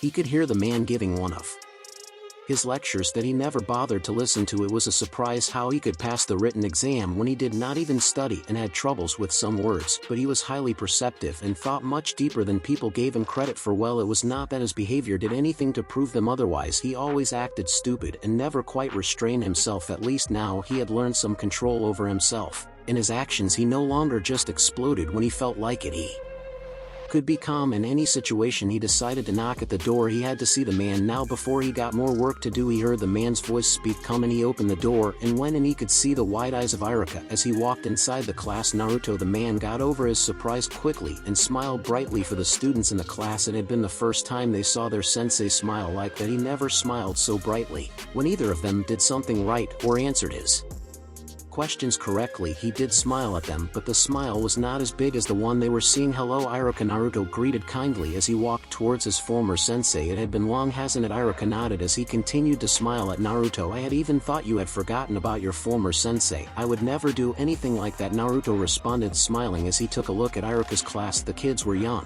They were in their first or second year within the academy. Looking at them like this really did remind him of his time at the academy. It was a lot of fun. The only problem was that most of the time the other kids were laughing at him, but it was all over now. Many of those kids had not even made it as genins with him, even though they graduated from the academy. "Iruka-sensei, who is he?" one of the students asked. The boys seemed to have no mind who the blonde was. It had already been confirmed by Tsunade to the villagers that Naruto was the son of the Yondaime Hokage by now. Most people already know the blonde. Not that most people did not know him already. How could he not be known already when the villagers had hated him from his childhood? Before Iruka could respond, another boy responded, "That's Namikaze Naruto, you idiot. He is the only son of the Yondaime Hokage," the boy said loud enough for everyone to hear him. The reactions were mixed. Some did not seem to be too surprised with this revelation, while some smiled, and 2 or 3 remained indifferent. "Quiet down, Iruka," yelled as the kids had already started making noise within the class. It was probably about their opinions of the blonde beside him. He was happy though that the children had no problem with Naruto. It would have been disappointing if this generation had taken the ways of the older generation, but it appears that the younger generation had not been corrupted today. "I am going to allow you to leave early. As you can see, I have a visitor, so I will see you all tomorrow. But if I hear that you were making trouble in the village," he let the words hang to allow his students' imaginations to run wild. Sometimes it was so satisfying to see them cringe under his unspoken threats. The kids hurriedly cleared the class. It seemed that they were afraid that he may change his mind about allowing them to leave early, but Iruka had nothing like that in mind. It had been long since had spent some time with Naruto. He had been busy with his classes, and Naruto has also been busy with his new work. "I heard that you got a new job," the man said, smiling. He must have heard it from Kakashi. Naruto thought, "Yes, it is a pain. Also, it seems that the Hokage is taking advantage of my new position into piling more work into my desk. If anything, it seems that she wants me to be tied around the desk so that I don't leave the village for missions." Iruka laughed. It certainly has been long since he last saw his little brother speak. Even though he has changed, he could still see the traces of the old Naruto. "What did she have you do?" "She had me sit in the mission hall to listen to complaints from the villagers. I had to endure 4 hours of torture. The villagers also seemed to take some of their frustrations on me," Naruto explained, as a new strategy to ensure that villagers are treated in the way that worked well for everyone, not a certain group of people. They had decided to allow some villagers to voice some of their thoughts despite many only talking nonsense. He had gotten some valuable data he would have to make a report to Tsunade later on. "Let me guess, it was your idea. That is why she had you do it," Iruka stated. Complaining villagers were not easy to deal with. He knew that firsthand since he had received a fair share of complaints from parents who seemed not to be too satisfied with the work of the academy. Naruto nodded. "Well, anyway, I thought I would come and see you since it has been long. As things are going on for now, I may find myself with little time to spare. It's good that you are working so hard for the village. With how you were back then, I would have never thought you would be sitting in an office being brash and loud. I thought you would be out there doing dangerous missions." "Things changed," Naruto said simply, but that did not mean he no longer loved doing dangerous that they do. Iruka nodded in agreement before smiling. "I do hope your love for ramen has not changed. For old time's sake, let us go to get some while we talk." "Sure," Naruto responded,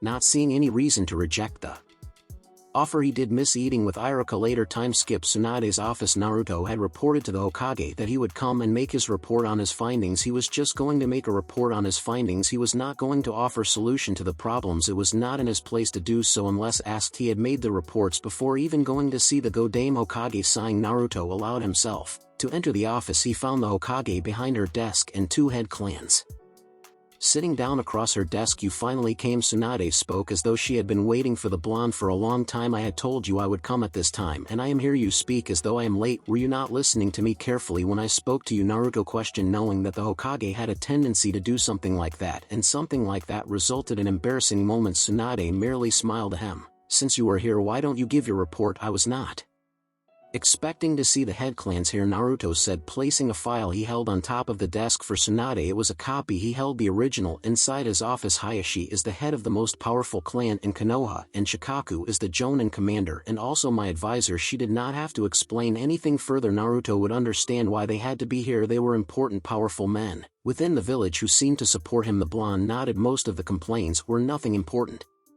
Some were just saying random stuff that held no importance, but I was able to draw out some things that I felt had some importance in them. He paused for a moment. I have detailed them in that file. Since I had not thought Hayashi-san and Shikaku-san would be here, I had made a single file for you to look at. Tsunade took the file and opened it. While she was going through it, Shikaku spoke. Is there anything that would change how things are currently run? Naruto nodded. Some of the shinobi parents have complained about the education in the academy. Even though we are no longer living in the time of war, they feel that their kids are not taught the required skills that they need to survive. The academy students are also not told of the true extent of what a shinobi is. This becomes a problem, especially to those clanless, because they don't get to be trained anything special because their parents have no capacity to do so. I once discussed this problem with the Sandaime, but he did not listen. Hayashi stated the old man had insisted that there was no need to change anything. When the academy graduates are not prepared well for the shinobi life, they are most likely to die soon. Some are from civilian families, have no one to train them, which puts them at a disadvantage. Hokage-sama, you know well what Sakura was like when she was a genin. It was not a matter of anything that allowed people like her to graduate, but ignorance. Tsunade shook her head, ridding herself from the thoughts of a younger Sakura. The Sandaime had become too soft in his old age and screwed up some things. The Hokage stated, how do you propose we deal with such a problem? Naruto Shikaku asked curiously. He just wanted to hear the blonde's response, nothing more. Naruto folded his hands across his chest. The whole system has to be changed, from entrance test education to the graduation exams. The system has many flaws. One may be perform the necessary skills to graduate, but mentally one may not be fit to become a shinobi. You all know how unprepared mentally Team 7 was. Shikaku nodded and spoke. So you think there should be a psychological evaluation before a student can graduate? Yes, Naruto responded before explaining further on the matter. Time skip. You wanted to see me? Danzo Sasuke stated as he looked towards Danzo. He was within root hideout. The old man had called him into the place. Normally he would not be called unless there was some important mission that he needed to do. That happened since he was transferred back to Tsunade's command. When as a Jonin he usually worked with Kakashi or just do solo missions. Looking at the man, he noticed that the man's eyes twitched slightly because he showed no respect to the man. He had never done that before. He had never bowed before the man or even made an effort to make him happy by calling him Danzo-sama. The man was just means to an end. There was no need for him to worship him. I see you still insist on calling like that. The man noted his two guards were flanking both his sides as he spoke. If it had been anyone, they would have moved to teach him some lessons, but there was now no need for that. They knew that they could not make Sasuke get on his knees. It was better to just let things be as they were. As long as the boy did what he was told, he had no other problems. Will you tell me what you want already? Danzo Sasuke stated, seeming impatient with the man. He had a mission today with Niji. He needed to go before he was late. He had never worked with the Hyuga before, but he knew the team was strictly business. I have a mission for you, Danzo stated. What is it? I am told that you are going to leave the village today with Hyuga Niji to a mission within the borders of the Fire Country towards the River Country to investigate a matter. When you reach there, one of my agents will seek you out. You will have to separate from the Hyuga before meeting with him. Danzo threw Sasuke a small scroll. You will give him this scroll. In return, he will give you another scroll. Failure is not acceptable. Is that all? Sasuke questioned, pocketing the scroll. Yes, Danzo responded. Outwardly he remained impassive, but inwardly he was grinning. He liked Sasuke. When it came to matters like this, despite the boy's lack of respect towards him, he never questioned. When he was assigned a mission, as long as it was worth his time, he would do it, and Sasuke never failed. The boy always managed to succeed all his missions flawlessly. I have a question, Sasuke said, bringing Danzo out of his thoughts. As your disrespect reached a new level, that you will question Danzo-sama? Uchiha, a rough voice, spoke beside Danzo. It appeared that the person was ready to step into the fold and have a dance with Sasuke, but the Uchiha seemed to have no mind to it. He did not even spare the man a glance. He outright ignored him. Danzo raised his right hand, silencing his guard. It is all right, Fu, the man said. What is it, Sasuke? Now be careful. Depending on the question, I may or may not answer. Tsunade has us Going to investigate the near destruction of the village hidden in waterfalls. It is said some man with black eyes ran around the village killing anyone he came into contact with. Do you know anything of this man? Sasuke asked curiously. His tone also suggested that he wanted the answers and was not going to easily back down. If Danzo refused to answer him, the man always had intel on things going around the shinobi nations. It was almost as if he had eyes everywhere. The man that did that was a former shinobi of the village. He was kidnapped by Orochimaru to be experimented on, and the village abandoned him to his fate. I do not know much about it, but he has also been killing shinobi he comes across for weeks now. I would advise you to be careful because he seems to be very dangerous. Danzo stated he had many reasons to believe that this was the weapon Orochimaru had said had escaped. For now he would wait and see what the weapon was capable of doing. His gut was telling him that Sasuke may very well come across this weapon. If they met, Sasuke would come back with valuable data. It is then that he would make a move on the weapon. Sasuke left without responding to Danzo's warning. He merely walked away from the presence of the Warhawk. Niji may have already been waiting for him, he had asked, because something about this mission was making him feel otherwise. It made him curious. He had never felt this way before. He had completed a lot of dangerous missions, but this gave him the chills. But it did nothing that to make him excited. Perhaps he would finally meet a foe who could push him. Should we follow him? No, he will succeed his mission, Danzo replied without a single worry. Has Sai returned yet? No. He should return in 2 or 3 days. Danzo did not respond. It was time he made his move within Konoha. He had been silent for too long. It was time he moved about to ensure that Tsunade did not change things completely. If she continued running the changes, it would only make it difficult for him to push her out. If things got difficult, he would have to change strategies and come up with a new way of tackling things. He would be patient, though he would never allow himself to be rushed into making stupid decisions by naive children. Later, Tsunade's office. You know, Hokage-sama, you seem to be happy these days. You are not always irate. If I did not know any better, I would think that you have found someone to love. Naruto stated in a blank tone, trying not to show any emotion as he spoke, being that he knew better. He knew that Tsunade was happy because she dumped much of her work on his desk, but it was not going to last forever since he would only be working 3 to 4 hours in the office unless there are meetings. You know how to ruin someone's mood, Tsunade said, sighing. I still don't get how you can keep a straight face while saying stuff like that, the go dame stated, looking straight at Naruto. Seriously, the blonde could say some embarrassing things that would have everyone blushing, and yet keep a straight face. Now that she thought of it, she had never seen him blush ever since he returned from his training. She would not expect someone like Danzo to blush. The man would be disgusted instead of being sexually interesting by seeing a naked woman, but this was Naruto. It is a matter of having self-control, and I have experienced too many things to be embarrassed about pointless things. Naruto responded coolly. You are speaking like that again, Tsunade spoke, shaking her head. What do you think of Temari? Be specific, Naruto responded. It had been a few days since he took his office. During that time he had held a couple of meetings with her over certain issues regarding both villages. She was a representative of Sunagakure. This meant when she came here she no longer spoke to Tsunade, but him. After speaking with her, he had not allowed her to leave alone. He had teleported her back to Sunagakure. It saved time for her and avoided any dangers she may face while traveling back home. When he had arrived there, Gaara had insisted that he stay for the night. His friend had told him each time he came to his home he was to never leave without spending the night. What do you think of her as a person, as a woman? The go dame asked carefully. She did not want to seem like she was suggesting something,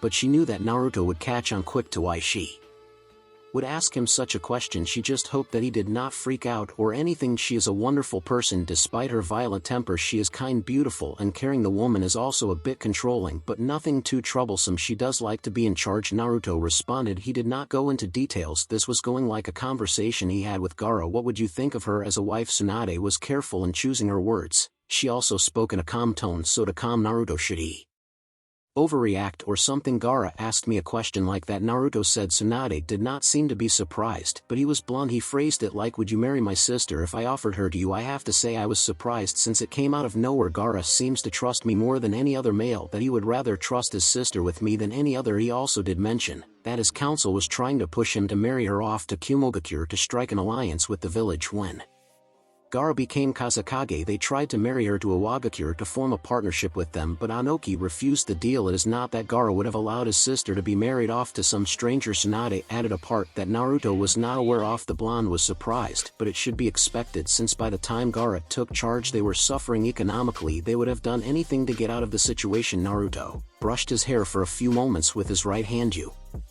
are asking me this because Gaara wants me to marry Temari so she does not have to be married to someone else he does not trust. Naruto paused for a moment. What is it you are not telling me, Tsunade? This was perhaps the first time Naruto had called her by her name like that. If he called her name he always used an honorific, but this time he did not. The blonde Hokage sighed. There's one richest man within Sunagakure. He owns a lot of businesses within the village. He even gave his own money when the village was suffering economically, but he has been pressuring Gaara to offer him his sister to him or he will leave the village. If he does, the village will suffer and getting rid of him won't solve the matter. I see, Naruto said, and thought the deal with Kumo is not that much of a problem, but this one is another matter. Gaara has found a way to deal with the man without killing him, but he needs someone he trusts to take Temari, and this will also strengthen the relationship between Konoha and Suna. I think Gaara would have asked you if you liked his sister regardless of the situation, Tsunade said. Naruto was thoughtful for a few moments. He knew that Temari did not like him in that way, neither did he. They were more of friends than anything. It also seemed that the woman liked someone he was not exactly sure who, and he did not care.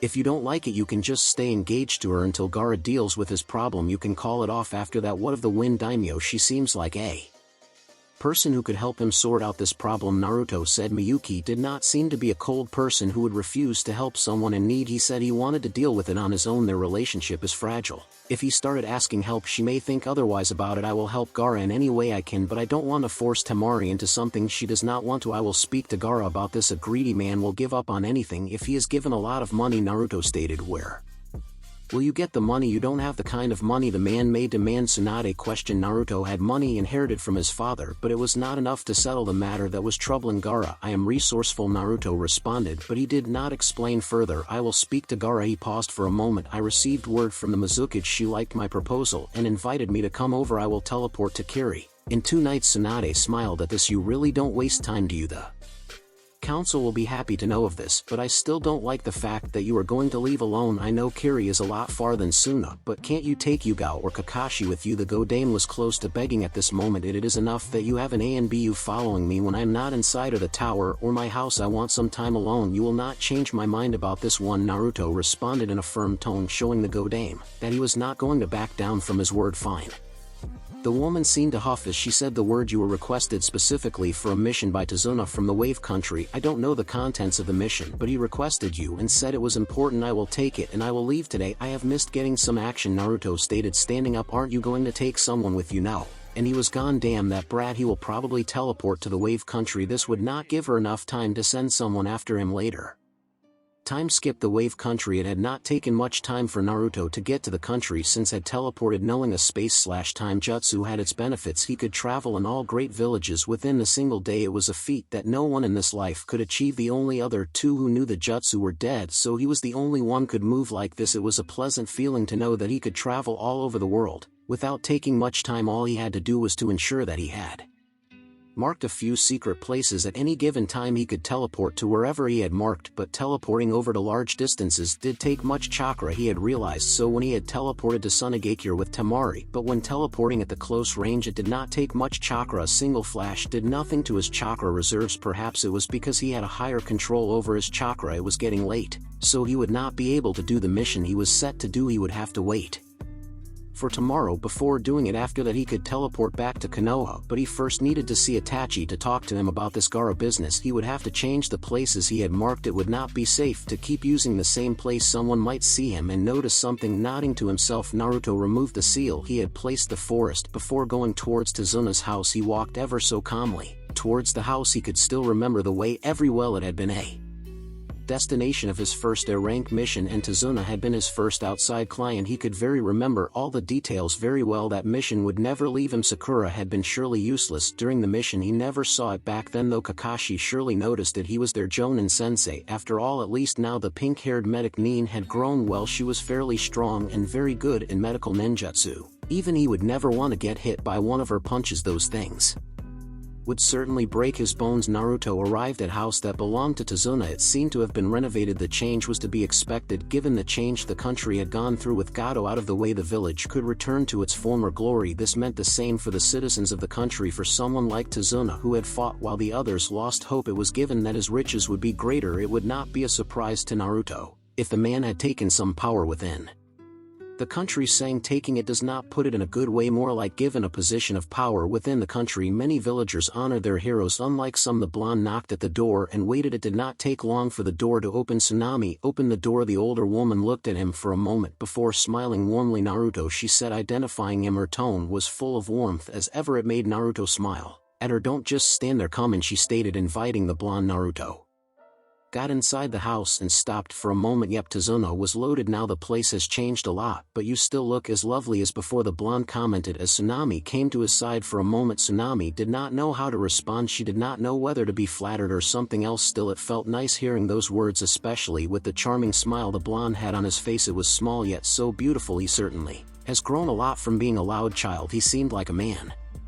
Shaking her head, Tsunami responded, father changed a lot of things since things started working for the good, and thank you for the comment. She spoke with an honest smile. Naruto shrugged. He would never say one was nice when they were not. He would not want anyone to lie to him just to make him smile, a smile out of ignorance and lies. No thank you, he did not need anything like that. Shouldering the reality was what was acceptable for an older woman like her. She still could blush, albeit at a controlled manner than the younger ones. It was barely noticeable, but a blush nonetheless. Where are you teammates, she asked, changing the subject as she led the blonde to the sitting room. I came alone. Really, where are Kakashi-san, Sasuke, and Sakura? The woman asked with a curious face. She did not know what had happened. She thought the blonde would have come with his team, even though her father had requested him for a mission this big. She doubted he could handle it alone. It was not a mission for a single person. One needed support to handle the mission. We are no longer a team, Naruto responded with a nonchalant shrug. Tsunami noticed he has changed so much, the woman thought. Naruto took a seat, as did Tsunami. Where is Tazuna? He is out, but will return soon, and Inari is away. She seemed a little sad in the last part of her response. This drew Naruto's attention.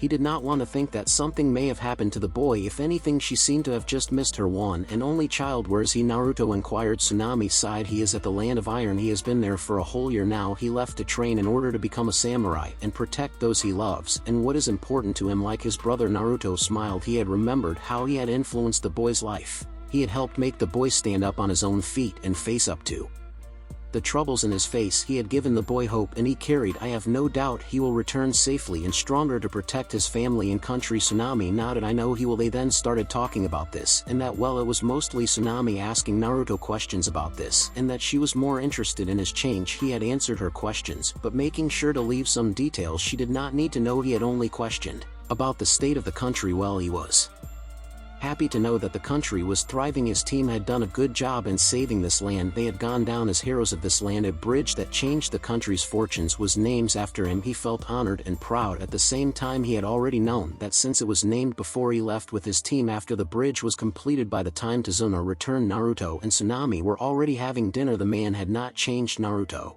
would have expected him to have grown a bit older, but he was more or less the same as when he came here more than 3 years ago. Naruto, my boy, it is good to see you again, and you have grown well, the old man said, taking a seat at the dining room. It is good to see you too, Tazuna. Naruto responded, smiling slightly. How are you? I am well, Naruto responded. The small talk began as Tazuna asked the questions that Tsunami had more or less asked already. Naruto hid his annoyance well at being asked the same questions in the space of hours, but he answered well without showing anything. After the dinner, Naruto got to the main reason he had been called. What is my mission, Tazuna? By now his smile was gone, replaced by the look of a shinobi who wanted to know the details of his mission. Tazuna became serious. A couple of weeks ago, 2 teens around your height disappeared. A day later, more disappeared. People have been disappearing all over the country. Even today, a boy I used to know disappeared. There have been over 60 people who disappeared. Our samurai investigated the matter, and when they found the location of the suspects, they never returned. The citizens fear for their lives because you don't really know who will be next to disappearing, Tsunami added, managing to seem a bit shaken about what is happening in her country. Naruto was silent for a few moments. This is troubling, he said. No doubt another vile man with power was doing this. What was wrong with mankind? Could they just not live without thinking of harming the other? Humanity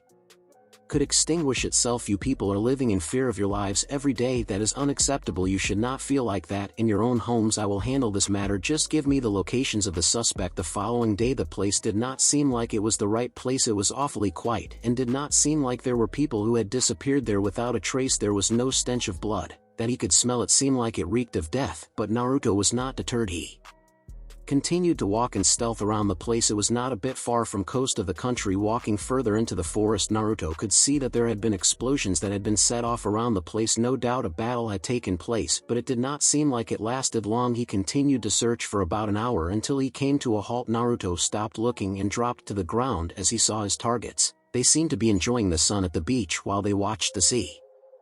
Naruto quickly recognized the two because of their Akatsuki cloaks. They did not seem to be concerned about his presence, but he was sure that they had felt his presence. 2S-rank criminals. He was out of his league. He would not run away, though, not until he saw sure he would be killed. He could always do a tactical retreat. There was no shame in doing the right thing. Oh, Sasori, looks like we have another one, Deidara said, not even looking back to Naruto. They really did not see him as a threat. Well, they were 2S-rank criminals. Who could blame them for being confident in their own abilities? I know, I have sensed him already long before you even did, Sasori replied calmly as he turned around to face the blonde. The blonde looked calm as always, like he was not even scared of their presence. Well, that is to be expected of Sasori. Deidara responded as he too turned to face Naruto. The blonde still had a grin on his face. The blonde before him looked capable. He was itching for a good battle, but with Sasori collecting puppets, he doubted he would get the chance. Sasori and Deidara, I have heard much of your exploits. It is truly an honor to stand before you like this, Naruto stated in a calm tone. He did not even sound too pleased or anything. These two men were both powerful. Despite their way of life, he still respected their power. Oh, a Namikaze gracing my presence. Even in Sage mode it would be difficult to defeat them both, but I can take one of them. If I wound one of them fatally, they will all be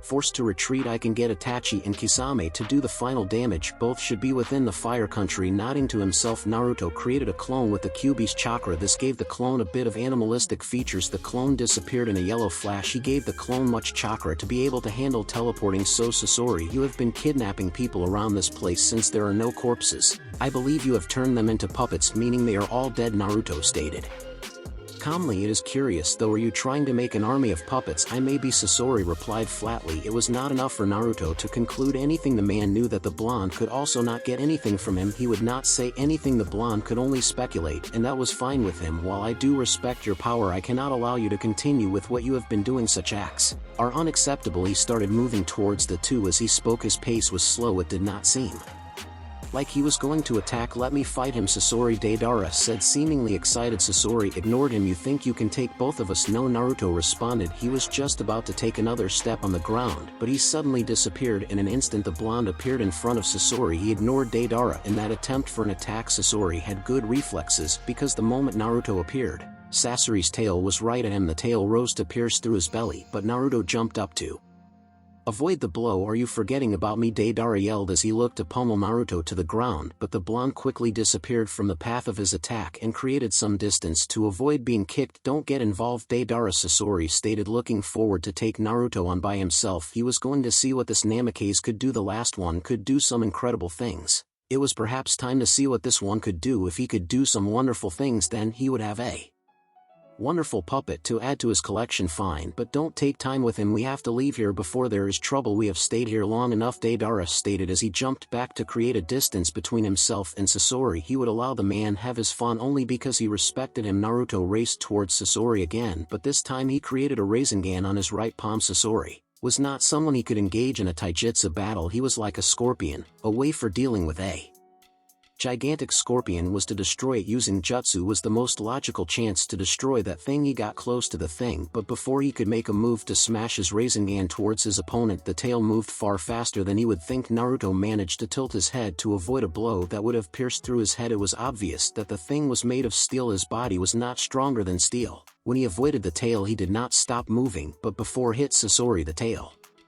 was right back at him again. Naruto dispersed his Rasengan as he bended down. He was again forced to fall to the ground as the tail came down towards him with a horizontal slash. He managed to avoid being pierced by it and moved away before standing up on his feet because he was still close. The tail reared towards him again, but Naruto jumped up in the last minute to avoid the blow. The tail hit the ground. As Naruto was above it, he formed a Rasengan quickly and hit the tail with it. The jutsu forced the tail to hit the ground before Naruto flashed away to create some distance. A small explosion had been set off by his Rasengan. When debris created by the explosion cleared, the tail was retracted back to Sasori, still looking healthy. Naruto was not deterred by it though. He just figured he would have to add more power behind his attack. Next time he had to be careful though not to hit by that tail because according to intel from Itachi, Sasori had created some deadly poison. A poison could not kill him because it would take a lot of time for its effects to start affecting him, and with the QB trying to clean his system it would take long for one to kill him if it had the capabilities to do so, but because he had Tsunade she could create an antidote before anything bad happened. Nevertheless, that did not mean that he would not have to be careful. He was not immune to poison. After all, he stood up and rushed towards Sasori again, but this time he had kunais with him. He jumped up into the air and threw about 5 kunais at Sasori. The tail attempted to bat them all way to safety, but they were not just normal kunais. As such, they exploded. Naruto had thrown them with explosive tags, but when the explosion cleared, Sasori was standing still as though nothing happened. His tail was swinging behind him in slow movements. That thing is very strong, Naruto noted. This is becoming boring. Sasori stated, you did state that you could not defeat both of us. That leads to wonder why you would fight when you know you can't defeat us. Your first attack also seemed to serve a purpose, of which was fulfilled when I told Deidara not to interfere. You are only stalling, but who are you waiting for? Naruto did not answer the question. Your mind is sharp, as they say it is, the blonde commented. He was not going to answer the question set before him since he had been caught already. He could get a little serious. Naruto charged towards Sasori, but the man shot senbons at him. There were many of them that came towards him. The blonde did not do any hand seals. He simply muttered, wind style, gale palm. The jutsu sped towards the senbons in great speed, but it did not stop them. All too weak, Naruto muttered as he jumped back holding a single hand seal. Wind style,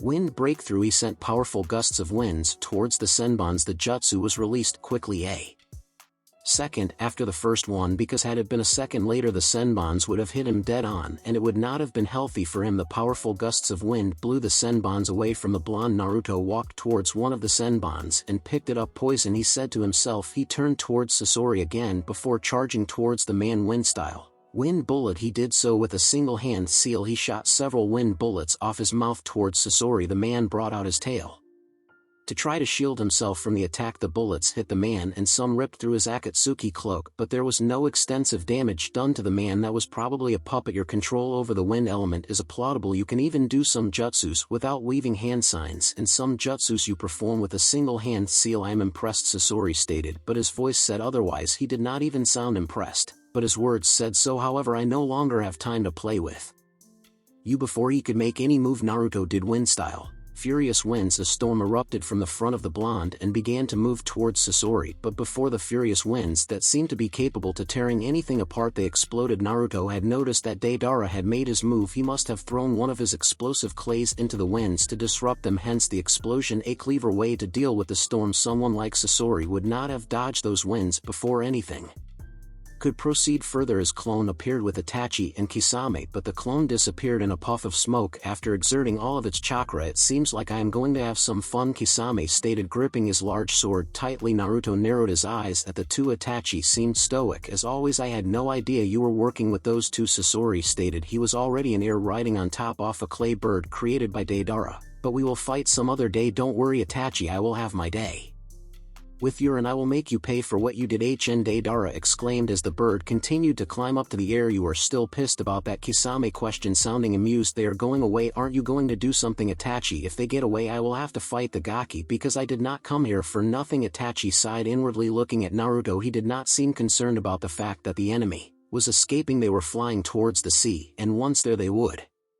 escape from them. He must have something planned, Itachi thought. Naruto, will you? Naruto disappeared in a yellow flash. What the hell? Deidara yelled as Naruto appeared on top of Sasori, but before they could react Naruto jumped up into the air. Both men had not seen this one coming, and Sasori's tail was not fast enough to catch the blonde. He had just appeared out of nowhere via a yellow flash. It was that cursed jutsu, Sasori thought. Naruto joined both his hands together and raised them above his head.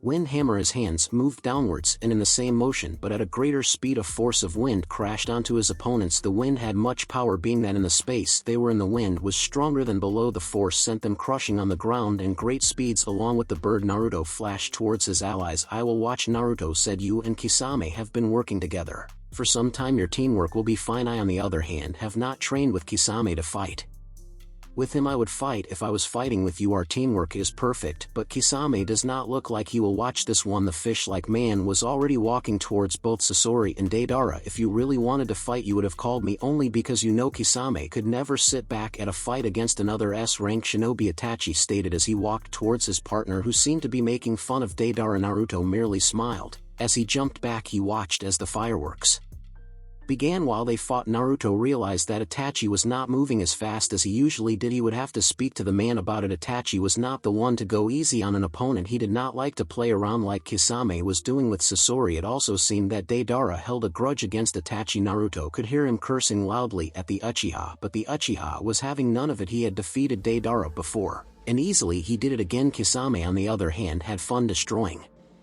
hundreds of Sasori's puppets. The man had destroyed the puppet Sasori used to hide himself. The real Sasori came out to play. I never really thought Sasori could fight that hard. That puppet bastard almost killed me, Kisame said, looking at his messed up cloak. It was torn all sides, a testimony that his battle with Sasori had been epic, but he seemed not to be too caring about his bruises or his damaged cloak. In fact, it seemed to thrill him that almost been killed. He was not famous for nothing, Naruto responded as he sealed both Deidara and Sasori's heads. You did not have fame as Sasori had because you had a mouth. The man was a master of the art of puppets and understood the human body well. Kisame was a monster on his own right. He was hailed as the monster of Kiri. After all, what do you want with their bounties? Itachi questioned. He figured the only reason Naruto would take the heads was because he wanted the bounties on both S-rank criminals. Both of them had a combined bounty of 110 mil Ryo. I need to make use of the money. There is a situation in Sunagakure that will require a large sum of money. I will fill you on the details later, but I have to get more bounties to raise enough funds. Naruto responded he had another source of money, but he preferred not to touch it now. This gig is becoming even more interesting, Kisame stated with a large grin. Shinobi who had large bounties on their heads were strong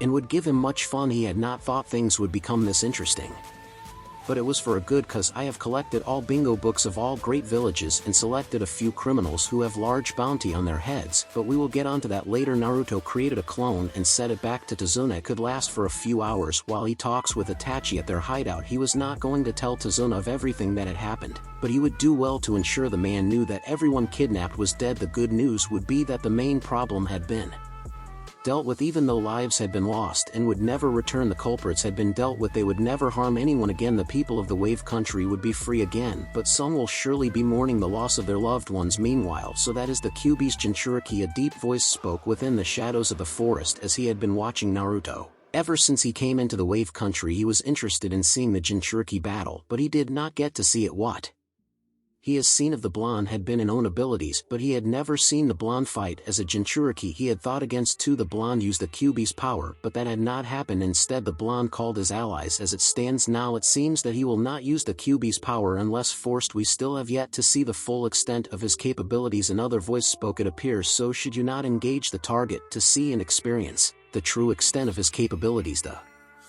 last time you fought with him, Orochimaru collected some data, but it is still not enough. We will, but let us give it some time. The voice paused for a moment. Regardless, having the Kyuubi inside of him makes him a threat, but if he cannot control its power, he is nothing. Yes, but we still don't know if he can control its power or not. We will find out soon. He is quite different from other Jinchurikis we have observed so far. None of them can engage in a serious fight without using their Biju's power, but he does not use it away to see how far he control its power as if you faced him yourself, or we can put him in the path of Orochimaru. That snake seems to have gotten new upgrades and has become a lot more powerful. If we do that, one of them will die. Naruto will never allow Orochimaru to continue to live on, and the snake would rather bisect Naruto than allow him to continue living. I was under the impression that you wanted all of them dead. No, Naruto has the potential to rival me if he can fully control the Kyuubi's power. I cannot have him die now before the games even begin, and Orochimaru has a tendency to make things interesting. I allowed him to live because I knew his devious mind could work out things to make them interesting, and he has some use. What will be your next move then? IWA, let us go see if I can get that Tsuchikage to follow my lead, but first thing first. The voice paused for a moment. I do not like fools who eavesdrop of private conversation. A masked man appeared before the two and held out a scroll. I was sent to give you this according the data Orochimaru installed into my memories, and judging by that mask you are root Danzo's lap dogs. The man took the scroll and held out his right hand. Message received, he said as his right hand shot a deadly black energy that turned the man who had appeared into ash. Aren't you going to look at what Danzo may want with you? That man has a wicked mind like Orochimaru, but he is a fool and has grown old. He should be dead like the Sandaime. According to Orochimaru's data, he has been craving for the position of Hokage for a long time and even attempted to have the Sandaime Hokage killed so he could claim the position, but he failed, and that is all. He is a failure. If he manages to gain control over Konoha, I may talk to him, but Orochimaru's data also does state that Danzo is a capable man. He has been working in the dark for many years now and knows how to clean messes. He is also ruthless and has a sick obsession with protecting Konoha. Don't you think he would make a perfect tool? He could, but I have no interest in someone as him. If he makes one wrong move, Tsunade and Jiraiya will kill him without mercy. His little division has no value before my eyes. His right arm does put him on other level, but he cannot be on the same level of power as Orochimaru. He may surprise you one day, no doubt. He will. Data shows that he knows how to pull many rabbits from his hat.